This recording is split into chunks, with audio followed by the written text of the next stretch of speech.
주님께서 여러분과 함께 함께 요한이 전한 거룩한 복음입니다.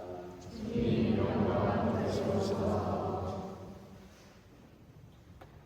그때 예수님께서는 야곱이 자기 아들 요셉에게 준 땅에서 가까운 시카르라는 사마리아의 한 고을에 이르셨다. 그곳에는 야곱의 우물이 있었다. 길을 걷느라 지치신 예수님께서는 그 우물가에 앉으셨다.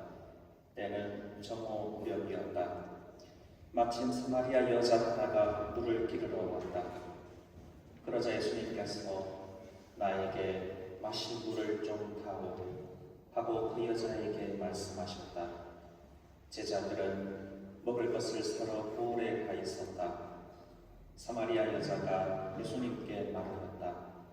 선생님은 어떻게 유다 사람이시면서 사마리아 여자인 저에게 마실 물을 청하십니까? 사실 유다인들은 사마리아인들과 상종하지 않았다. 예수님께서 그 여자에게 대답하셨다.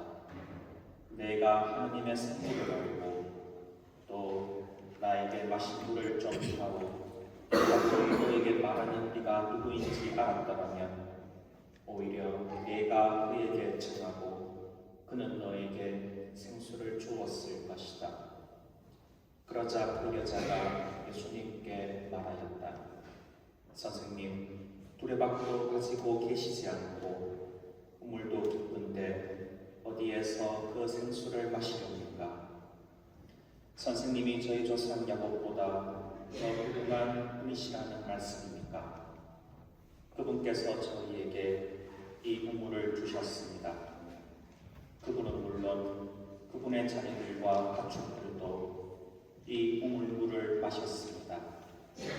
예수님께서 그 여자에게 이르셨다. 이 물을 마시는 자는 누구나 다시 목마를 것이다.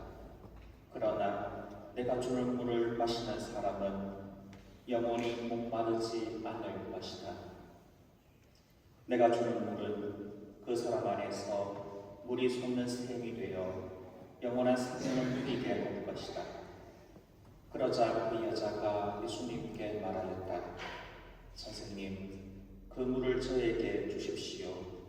그러면 제가 목마르지도 않고 또 물을 기르러 이리 나오지 않아도 되겠습니다.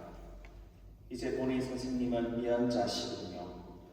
저희 조상들은 이 산에서 예배를 드렸습니다. 그런데 선생님네는 예배를 드려야 하는 곳이 예루살렘에 있다고 말합니다. 예수님께서 그 여자에게 말씀하셨다. 여인아, 내 말을 믿어라. 너희가 이 산도 아니고 예루살렘도 아닌 곳에서 아버지께 예배를 드릴 때가 온다. 너희는 알지도 못하는 분께 예배를 드리지만 우리는 우리가 아는 분께 예배를 드린다. 구원은 유다인들에게서 오기 때문이다. 그러나 진실한 예배자들이 영과 진리 안에서 아버지께 예배를 드릴 때가 온다. 지금이 바로 그때다.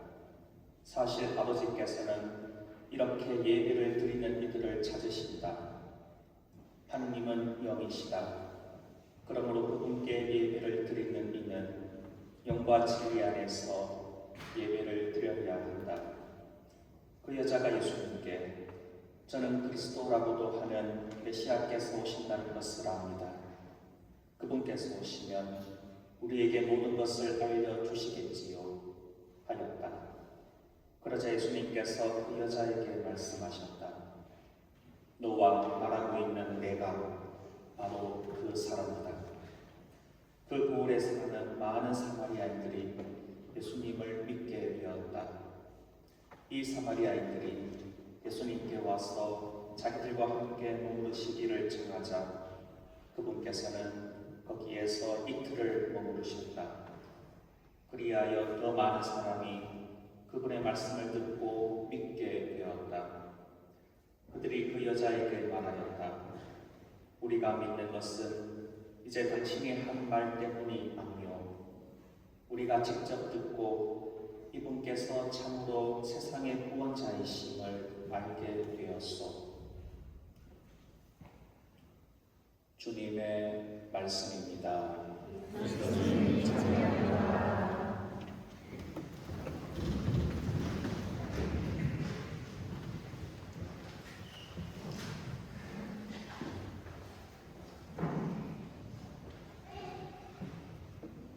네, 오늘 사순제 3주일입니다. 오늘, 다음 주, 그 다음 주, 3주 주일 우리가 특별한 시간을 보내게 됩니다. 부활, 우리가 연습자가 한 명이죠. 이 세례자를 위해서 교회가 특별한 시간을 마련했습니다. 수련식이라고 하는데 교회가 사순 3, 4, 5주일을 택해서 아주 깊고 심오한 진리를 세례자에게 가르쳐주고 부활 준비를 잘 하는 시기로 정했습니다. 제2차 바티칸 공의회 때 전례 개혁을 통해서 이 시기가 아주 강화되었습니다. 그래서 오늘 복음이 긴 겁니다. 길고 어렵습니다. 난해합니다. 그 어려운 요한 복음을 우리가 이번 주, 다음 주, 그 다음 주에 읽게 됩니다. 갑자기 왜 내용이 어려워졌어? 이렇게 생각하실 텐데 교회가 세례자들이 준비를 잘 할 수 있게 특별한 시간을 마련했다. 그렇게 이해를 하시면 좋겠습니다. 오늘 요한복음에서 우리가 긴 텍스트를 들었는데 사실 제가 짧은 글을 택한 겁니다. 원래 텍스트는 더 길어요. 그러니까 여러분들이 집에 가서 원래 텍스트를 읽고 깊게 묵상을 하시면 좋겠습니다. 여러분들이 묵상을 잘 할 수 있도록 오늘 제가 도움을 드리겠습니다. 네, 오늘 배경은 우물입니다. 우물에서 사마리아 여인이 등장합니다. 이 우물은 구약에서도 아주 중요한 기능을 합니다. 우리 한국 선조들은 할아버지와 할머니, 증조 할아버지, 증조 할머니 어디서 만났어요? 방앗간, 그죠? 원래 방앗간에서 만나서 사랑을 나누었기 때문에 우리가 여기 있는 거 아닙니까? 네, 물레방앗간 또는 빨래방, 그죠? 이스라엘은 어디? 우물입니다. 우물에서 많은 만남이 이루어지고 역사가 시작이 됩니다. 구약에서 가장 산수를 못하는 성이 누구죠? 모세. 왜냐하면 모세니까. 이 모세가 아내를 만나고 어디죠? 우물입니다. 그 아내 이름은 네? 치포라. 정답입니다. 네, 치포라를 우물에서 야곱의 아내가 누구죠? 레아입니까? 라헬입니까? 둘 다입니까? 예, 라헬을 아내로 맞이하는데 이 야곱이 라헬을 만난 것도 우물. 저는 라헬이 가장 행복한 여인이 아닌가 그 생각이 들어요. 이 야곱이 라헬을 얻기 위해서 몇 년을 일하죠? 7년을 일을 합니다. 네. 7년 할부 해서 우리가 자산을 위해서 할부하는 것처럼 할부로 7년 동안 열심히 일해서 라헬을 얻으려고 했는데 잠자리에 누가 나오죠? 레아가 있는 거죠. 그리고는 계약이 또 달라져. 더 일하고 또 7년 일합니다. 한 여자를 얻기 위해서 14년간 일을 한 남자와 결혼한 그 라헬 얼마나 행복할까? 여러분들도 그런 남편과 살고 있죠? 그래서 참 행복하겠다 그런 생각이 듭니다. 자, 이렇게 우물에서 이런 역사가 이루어지는데 이상하게 아내가 누구죠? 레베카. 그죠? 레베카. 이 아브라함의 종이 우물에 가서 레베카를 봅니다. 그리고 아브라함에게 이삭과 레베카를 맺어주면 좋겠습니다. 이렇게 해서 본인이 누워진 겁니다. 오늘 복음에서는 사마리아 여인이 예수님을 우물에서 만납니다. 그래서 이 우물은 결혼의 장소, 만남의 장소, 아주 중요한 장소입니다. 이 여인이 예수님을 우물에서 만납니다. 우리 역시 우물에서 예수님을 만납니다. 자, 그런데 재밌는 것이 우물에서 주님을 만났는데 여인이 예수님을 찾으러 온 것이 아니라 이미 예수님이 기다리고 있었습니다. 우리가 예수님을 찾는다고 생각하지만 이미 예수님이 우리를 찾으러 오십니다. 그렇기 때문에 우리에게서 우물은 다를 것이 아닙니다. 지금 내가 살고 있는 이 삶의 자리가 나의 우물입니다. 내 삶의 자리에서 바쁜 일상을 잠시 멈추고 주님을 찾을 때 예수님을 만나는 겁니다. 자, 때는 정오였다 이렇게 나옵니다. 정오, 태양이 가장 높이 뜬 순간입니다. 이 요한복음의 특징은 대조가 많습니다. 빛과 어두움, 진리와 거짓. 또 이렇게 또 빛이 있으면 악이 있고 이런 대조가 있는 것이 요한복음의 특징인데 이 태양은 예수 그리스도의 상징입니다. 자, 이스라엘 사람들은 사실 이 정오에는 우물에 오지 않습니다. 너무 더우니까 아침에 갑니다. 아침에 가서 대화 나누면서 그렇게 친교를 이룹니다. 하지만 이 여인은 너무나 한적한 정오에 우물에 갑니다. 그 이유는 이 여인의 삶이 너무나 힘들었기 때문에 사람들을 만나고 싶지 않을 정도로 너무 고통스러워서 혼자서 조용하게 우물에 갔던 겁니다. 우리 삶도 힘이 들 때가 있습니다. 그럴 때 이 여인처럼 조용한 시간을 택해서 조용한 곳에 가서 예수님을 만나는 것이 필요합니다. 사실 예수님께서 너무나 바쁜 시간을 보냈습니다. 복음을 선포하고 하나님의 나라 가르치고 병자 돌보고 엄청나게 바쁜 시간을 보냈습니다. 하지만 예수님께서는 꼭 한적한 시간을 택해서 한적한 곳에 가서 기도를 한 것입니다. 우리도 이런 시간과 노력을 봉헌할 때 예수님을 만날 수 있습니다. 자, 우물에서 예수님을 만났는데 예수님께서 말씀하시죠. 나에게 물을 좀 다오. 우리가 행복해지기 위해서 세상적인 것들을 가지려고 합니다. 그런데 예수님께서 오히려 달라고 합니다. 신앙의 원리는 세상의 원리와 다르다. 세상의 원리는 우리가 얻을 때 행복하지만 신앙의 원리는 주님을 위해서 내가 무엇인가를 내어줄 때 행복을 느낍니다. 세상적인 것은 사실 얻었지만은 얻으면 얻을수록 사실 공허함이 더 생겨요. 권력, 명예, 쾌락 이런 것들을 내가 가졌지만은 그때는 행복합니다. 일시적. 그런데 그 행복이 영원하지 않습니다. 뭔가 허전하고 더 갈망합니다. 왜냐하면 하나님이 우리를 그렇게 만들었기 때문입니다. 영원한 행복을 갈망하도록 설계를 했기 때문에 세상적인 것들이 나에게 주어졌지만 허전함, 공허함을 느끼는 겁니다.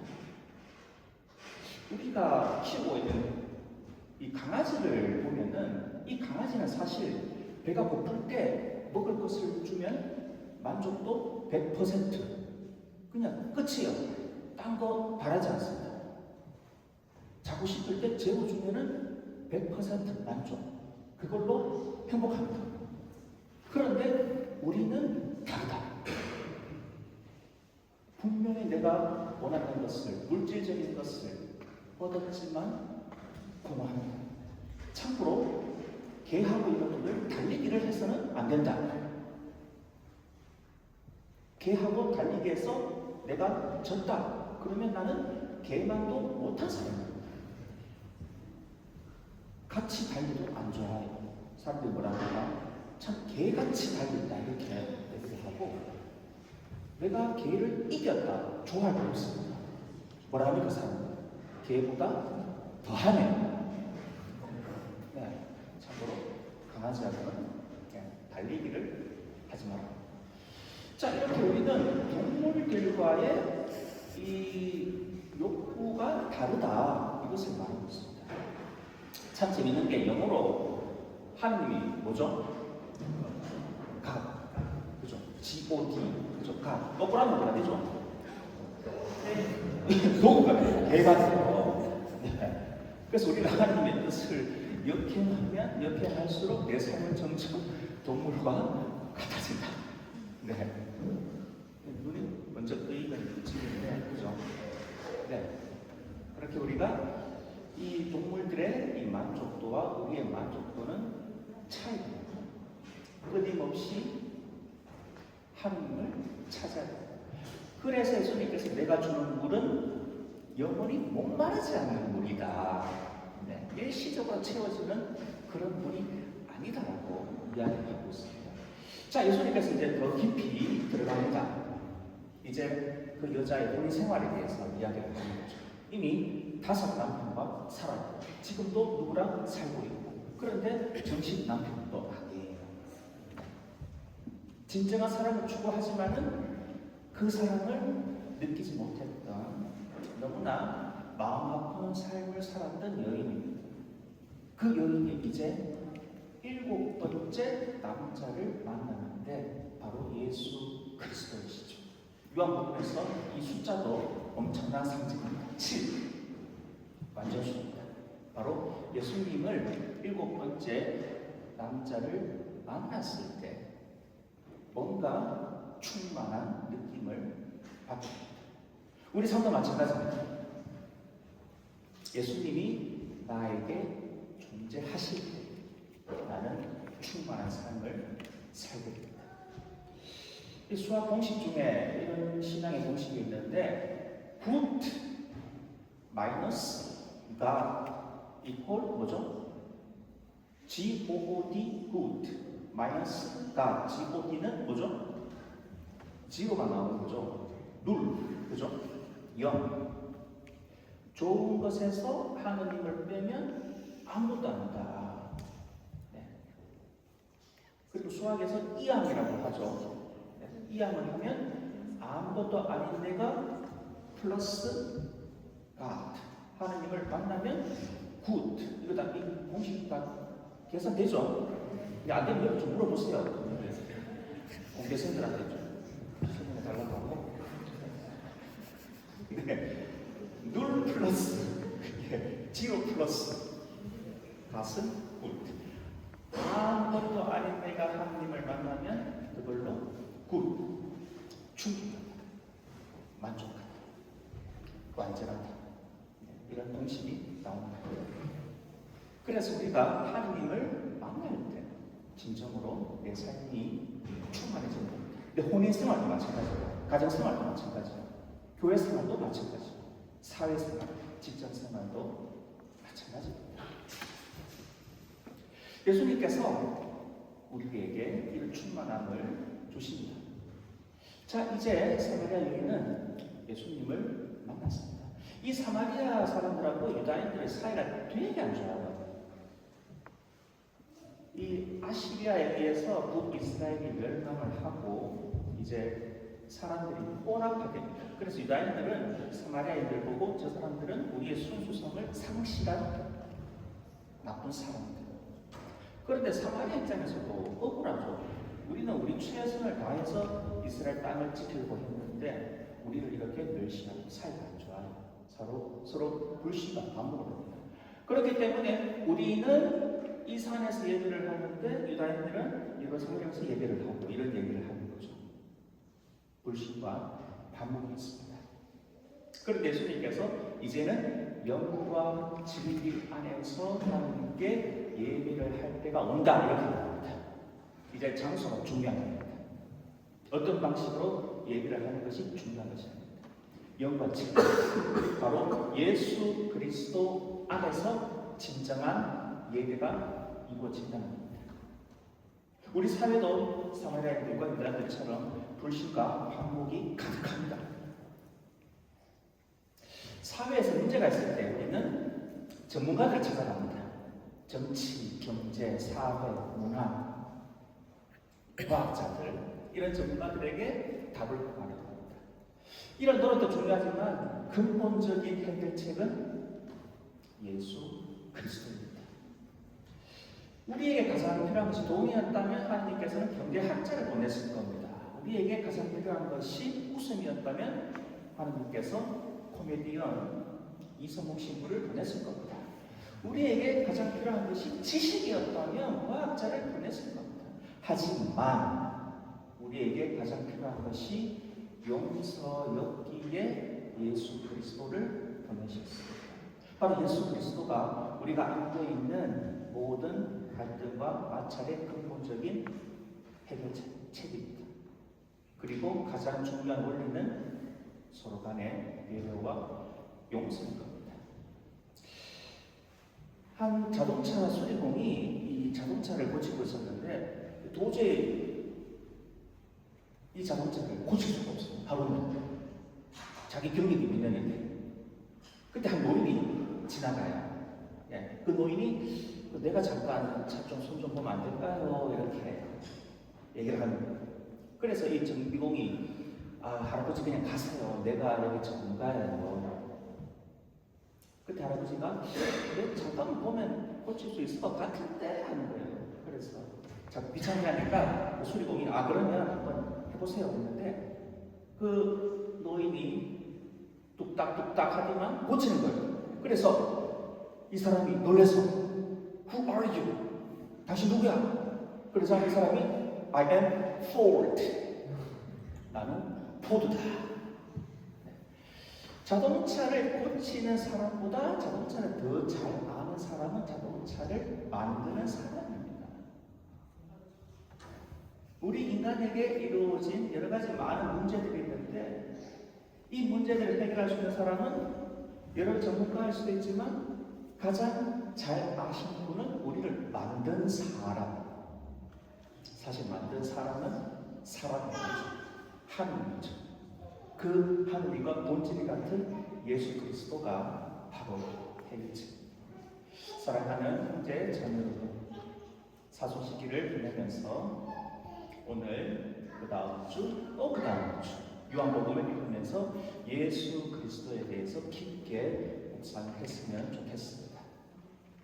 오늘 복음을 묵상하면서 우리도 우물로 갑시다.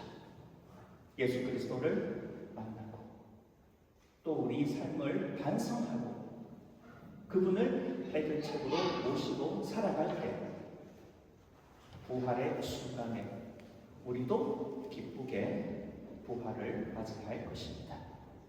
아멘.